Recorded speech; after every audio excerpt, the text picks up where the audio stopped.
হরে কৃষ্ণ। আজকে হবে মোমো। মোমোর জন্য এখানে লাগছে গাজর, এখানে লাগছে বিনস, আর হচ্ছে ক্যাপসিকাম, আর দেব বাঁধাকপি, আর এই পনির দেব। তো গুঁড়ো করে দিতে হবে। যেই পনিরটা দেখালাম সেই পনিরটা। এদিকে টমেটো আর শুকনো লঙ্কা প্রেসার কুকারে সিটি মেরে এখানে পেস্ট করে নিলাম। প্রথমে কড়াই আমি সরষের তেল দিয়ে দিয়েছি। এবার দেব গাজর। প্রথমেই গাজরটা দিয়ে দিলাম। এবার দিয়ে দিচ্ছি বিনস,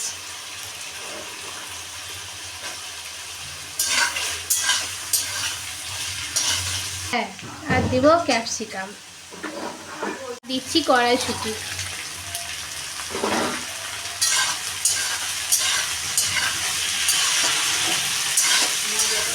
পনিরটাও এবার আমি দিয়ে দেবো, একসঙ্গে ভেজে নেব।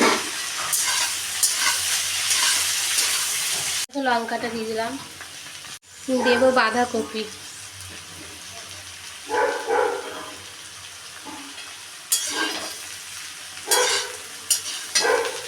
এবার বাঁধাকপি ওই সবজিগুলো একটু ভাজা ভাজা হয়ে যাবে, তখন বাঁধাকপিটা দিতে হবে।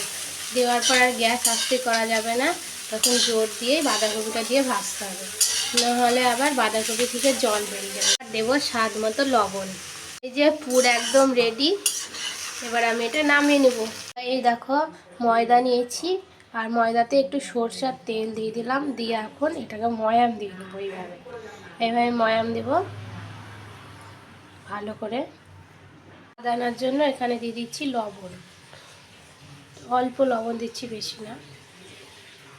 দেখো ময়াম দেওয়া হয়ে গেছে। কী করে বুঝবো? তো এরকম যখন ময়ামটা দেওয়া হয়ে যাবে, ময়দাটা এরকম করলে এরকম ঝুরঝুরে হবে, তখন বুঝবো ময়াম দেওয়া হয়ে গেছে।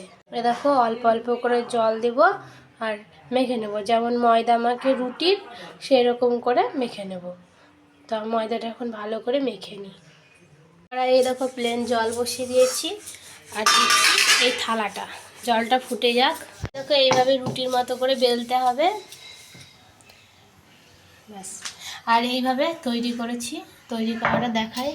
তো এইভাবে পুর দিতে হবে, দেওয়ার পরে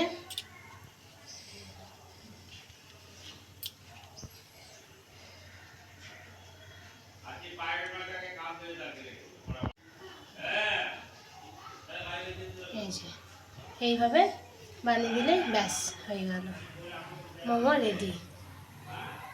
তো এই যে এইভাবে আমি আরও বানিয়েছি। তো এইভাবে তোমরা মোমো বানাবে।